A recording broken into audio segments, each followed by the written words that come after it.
I'm banishing you to the Shadow Realm. No! Much better. What is going on, guys? Rogue TCG here, bringing another Yu-Gi-Oh! TCG deck profile you all voted for, and here I am bringing the deck to you. Here is Anti-Meta Mutant. So currently the meta is in a very interesting place. It is in a place where graveyard decks are completely centralizing. Think Snake Eye, think Fiendsmith, think yugioh, that sort of line. And this is a deck that can kind of curb the power level of those decks if provided good hands. Um, Mutants are a really cool archetype that was announced and released in Phantom Rage. It was a TCG exclusive archetype, so you know it had to be bad on release. Um, but these cards are really cool. We have the Baby Mutants, which is ST46 and MO5, the original release, and then Mutant, which is Legacy support, as well as the big boys, Mutant Beast and Arsenal. Mist did not make the cut, as well as some really powerful control options given to the archetype. The deck basically functions on these little guys, banishing cards from your hand or field in order to summon an appropriate big boy straight from the deck, which is basically different variations on interaction with your opponent. Some of these are a lot better than the others, Beast and Arsenal being the better, and Mist not doing anything. But that is enough yapping of the general overview of the deck. Now let us go through the card by card. Starting off our list, we are on Triple Mutant ST46. On normal or special summon, we can add a Mutant spell trap from deck to hand. We can tribute this card, banish a card from our hand or face of field to special summon one monster from our hand or deck based on the banished card. If we banish a monster card, we can grab Mutant Beast. If we banish a trap card, we get Arsenal, and if we banish a spell card, we get the Mist that we are not playing. All of the mutant little ones are going to have the secondary effect, so I'm not going to mention it for every single one, except I will re-mention a mutant because it is a little bit different. But ST46 is very strong, allowing us to grab spell traps, being Evolution Lab, Cry, and Expansion, with a pivot into Mutant Fusion, which isn't typically run. We are on Triple Mutant MO5. On normal or special, it gets to add a mutant monster from deck to hand except for itself, and it has that same tribute effect as ST46, so really great. We are playing these as well as Emergency Teleport because they are level 3 or lower psychics that we can grab straight from the deck for free. So really great way to start off your turn without even having to normal summon these. We are on Triple Mutant. If we control a mutant card, we can special it from hand, so it's a free little special summon from hand. We can tribute this card and then banish a mutant card from hand or deck to special summon one monster from our hand or deck based on the banished card, but we lose life points equal to that special summon monster's original attack. So if we summon a beast, we're losing 24, we summon an arsenal, we're losing 3k, but this is a very large change in how the mutants actually function. None of our mutants will explicitly really give us value when they're banished, however there is some really spicy things we can do with Mutant Evolution Lab once we get to it. Let's cover Mutant Beast. We are on Double Mutant Beast. It is an 8-star, which is relevant. It is an Earth Beast, so that part isn't too relevant. 24/24 cannot be special summoned except by the effect of a mutant card. Your opponent cannot target this card with monster effects, so no SP Eliminate on this card. You can only use each of the following effects of Mutant Beast once per turn. When your opponent activates a spell card or effect, quick effect, we can banish a card from our hand or field, which can include itself, to negate the activation, and if we do, banish that card. Really good for hitting the Fiendsmith card, Tractus, since it needs to be in graveyard to fusion summon on field to kind of act like a poly. So if we activate this, we can just remove that resource from them entirely while still denying the Tractus. As well as cards like Wanted Seekers, Sinful Spoils, and Snake Eye, like the Sinful Spoils Snake Eye card. Both of those also have beneficial graveyard effects to help them maintain themselves in the game. And if we try and remove that, we're not just denying the value on field or on activation, we are also denying the long-term value, so Beast is incredibly strong. If this card in its owner's possession is destroyed by an opponent's card, we can target one of our banished mutant traps and add it to hand, so really good in order to get mutant trap cards back. The recycling is always appreciated, even though it is specific. So we are on 2 of it, just because if we draw one, we want to be able to grab one straight from deck, because we can also go Mutant MO5 to banish the beast straight from hand, or whichever mutant, to banish the other beast in order to special the beast. So that's a line that we are able to do. We are on 1 mutant arsenal, cannot be special summoned except by a mutant card. Your opponent cannot target this with trap effects, so no imperm, no crackdown, none of that. You can use each of the following effects in Mutant Arsenal once per turn. When your opponent activates a monster effect quick effect, you can banish 1 card from your hand or field, target a monster on field, and then banish it. If this card in its owner's possession is destroyed by an opponent's card, we can target one of our banished mutant spells and add it to our hand. The spells is going to come up a lot less frequently than the traps, because we are only playing 2 and we're not really planning on banishing either of them. So this is just a way to get them back if they have been banished while like a Macrocosmos like effect is up, or Macrocosmos literally is up. But Arsenal is very strong. We can check the latter portion of an SP Little Knight. We can banish it before it can actually tag out, which is nice. But the banish is sometimes annoying for some decks to deal with, since banishing is not destruction. I already went over triple E-Telly. We are on 1 Mutant Fusion. This is just because it is searchable. We can fusion summon 1 Mutant Fusion monster from your extra deck by banishing fusion materials from our hand or field.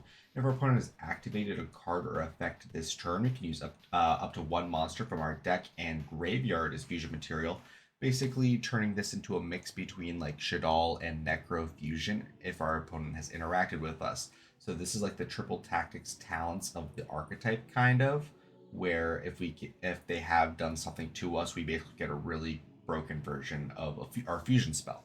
But this card is not very good if we do not get that broken version, since it is just bad poly otherwise. We are in 1 Mutant Evolution Lab. This is the card I was referencing with Mutant. When this card is activated, we can special summon one of our level 4 or lower mutant monsters from our hand, or that is banished. Mutant monsters we control gain 100 for each of our banished mutant cards with different names. And once returning to the main phase, we can place 1 mutant monster from our hand on the bottom of our deck, and if we do, draw a card. Great way to get the big boys out of our hand and get recycling on that. And what we can do is we can go Mutant, go with Effect to banish ST46 or MO5, whichever one we want. Then we activate Evolution Lab, and then we can grab back and immediately special summon the banished 46 or MO5 to get that value on summon, which is really cool. But that is it for our mutant spell traps. I'm considering E-Telly's mutant spell traps because they grab the mutant straight from deck. Now onto our mutant traps. We are on double mutant cry. During the main phase, fusion summon 1 mutant fusion monster from your extra deck by shuffling fusion materials listed of cards in your field, graveyard, and face up banished cards. Great way to stay in the game long term. And we do have basically a pop on summon fusion, which is really good to fuse into at quick effect speed. And we are on a double mutant expansion. When we activate it, we can take 1 level 4 or lower mutant from our deck and either add it to hand or special summon it. And if a level 8 or higher mutant monster we control will be destroyed by card effect, we can banish this card we control instead. So on activation, it's like a one-time E-Telly straight from deck. It's just a searchable E-Telly that takes a turn to set up. But it is also protection for our big mutants while it's face up on field. It's also ammunition for our big mutants since it is a continuous trap, which is great. But that is it for our mutant cards.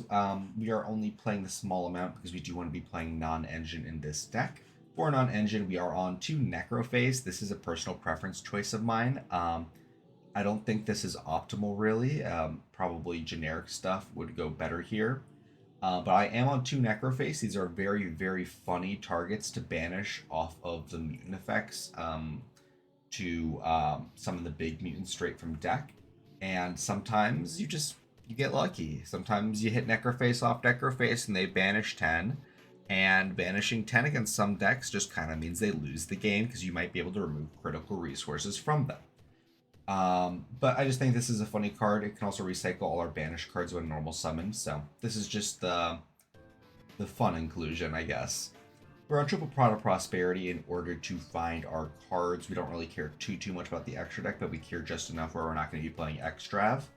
We are on triple Macrocosmos. We play perfectly under Macro. Honestly, it actually kind of benefits us a bit if we're under Macrocosmos. So Macrocosmos is very strong in this deck, and it does not hurt us in the slightest.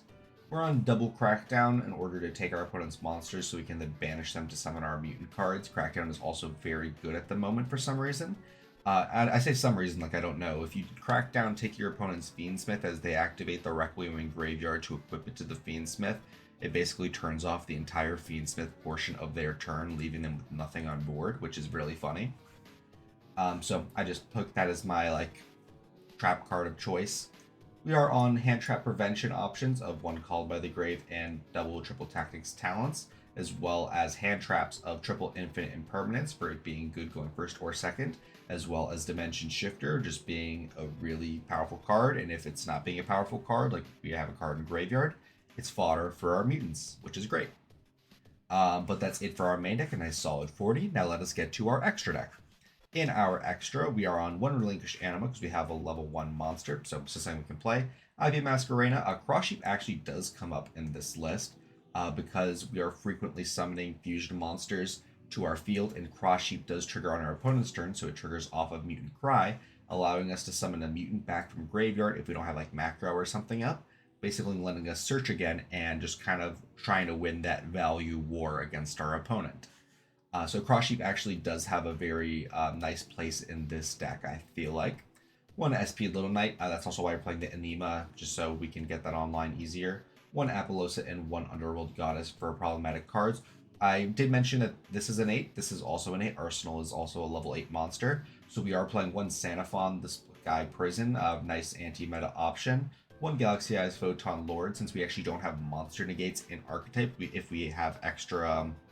let's say we have the ability to get all 3 of these, we can end on a beast, summon an extra beast in Arsenal, and make a Photon Lord if we need a monster negate. And we are on double Dingirsu Orchestra of the Evening Stars non-targeting removal, as well as protection for our floodgates. We are on a triple mutant synthesis. It needs 2 mutant monsters with different attribute. This is a level 9, so it does not work with our XEs, but that is fine.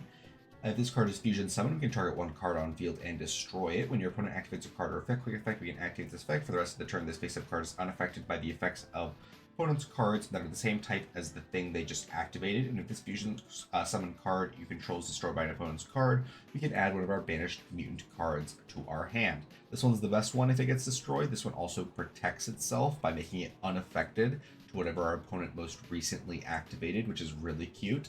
But it is mostly here, honestly, just for that on-summon pop effect in order to disrupt our opponent. And then lastly, our last extra deck card is the big boss monster, Mutant Ultimus. I'm going to be honest, we are not going to be summoning this frequently. Do not expect to be summoning Ultimus. It is maybe once every other game scenario. It needs 3 level 8 or higher mutant monsters, so our targets are Beast, Arsenal, and then the Synthesis. Or if we do have another Ultimus out, I guess it could theoretically use itself. When a card or effect is activated, quick effect, we can banish 1 mutant card from our hand, graveyard, or face of field of the same type, monster, spell, or trap, negate the activation, and if we do, banish that card. If this fusion summoned card you control is destroyed by an opponent's card, we can add up to 3 of our banished mutant cards, 1 monster, 1 spell, and 1 trap to our hand. We can use each effect of Ultimus once per turn. Now, this guy being a big fat Omni negate functionally is really cool and all, and the floating is really nice, and the large attack stat is really, like it's all great. This guy is just a big pain in the ass to summon. It needs a lot of setup, and unfortunately, Mutant Fusion doesn't necessarily fix this issue, because even then, it would require us to have 1 level 8 in the graveyard, 1 level 8 on field or in hand, and then 1 still chillin' in deck in order to just straight up fuse it. And then once we do fuse it, we lose pretty much almost all of our level 8 monsters. It's either we're losing Beast, Arsenal, and we're left with just 1 Beast in deck, or we're losing Beast, Arsenal, and we're left with nothing in deck, or we've had to already have committed to a Synthesis and have used that. So it's just a lot of resources to invest in 1 Omni Negate when the deck already has a really good spell negate. That's actually better since does this one banish? This one does banish, so not necessarily better, but this one is better in the fact that you don't need to banish a spell specifically to negate the spell. The specificity is also really annoying because it does mean you only have the opportunity to potentially negate 2 spells, and one of your traps is going to be on the field, so you're going to have to waste that resource. It's just kind of a nightmare, kind of. So Not necessarily the best, but it is very great when you do get to summon it, but it's very win more. Once you get to the point where you're able to summon it, you're pretty much already winning even if you don't summon it. And then lastly, in our side, this is just an extra option if you do want to play Mist. If you want to play Mutant Mist, Dimensional Fissure is just a good card to throw in there. It's a target for Mist, as well as being another copy of Macrocosmos, or rather another 3 copies. And that would probably go in over the Necroface, to be completely honest. But that is about it for the deck. Please let me know about your thoughts in the description below. We recently did hit 1,000 subscribers, so I do really want to give you all a big thank you from me. In the next week or two, I am going to be posting updates about a promised Astolfo stream and an Astolfo themed video, or something with Astolfo in the video. I'm going to be cosplaying Astolfo. So if you do want to check that out, keep an eye out on the announcement tab on the community page of my channel, or join the Discord. I will be posting updates on both when they do reach a consensus. But again, thank you all so much for watching, if you still are, and I'll see you all next time. Bye-bye! Thank you guys so much for watching the video. If you wanted to talk to more Yu-Gi-Oh! Players like yourself, I would highly recommend checking out our Discord server. Link is going to be in the description, as well as the QR code on screen. We do talk somewhat frequently about Yu-Gi-Oh! And the current meta, so I would really enjoy to see you there. As well as we do recently now have channel memberships available on our YouTube channel, where we have 3 different tiers. We have Super Supporter at $2 a month, where you get loyalty badges, emojis, guaranteed comment responses, a shout out at the end of every video, as well as access to the members only Discord channel, where you get early sneak peeks at future videos. There is the Giga Supporter at $5 a month, where you have early access to all new videos about a day or two before they go up, as well as all the previous offers. And for $15 a month, we do have our final tier, which is going to be Femboy Fanatic. You get a guaranteed customized video every single month, as well as 1 hour of my time. Could be for anything you'd like. You want a duel? Absolutely. You want me to help build a deck? Absolutely. You want to play some Helldivers? Sure. I'll do anything for an hour once a month. But supporting does help me out quite a lot, and it does help me produce all of these videos. So thank you guys so much for watching, and I'll be seeing y'all later. Bye-bye.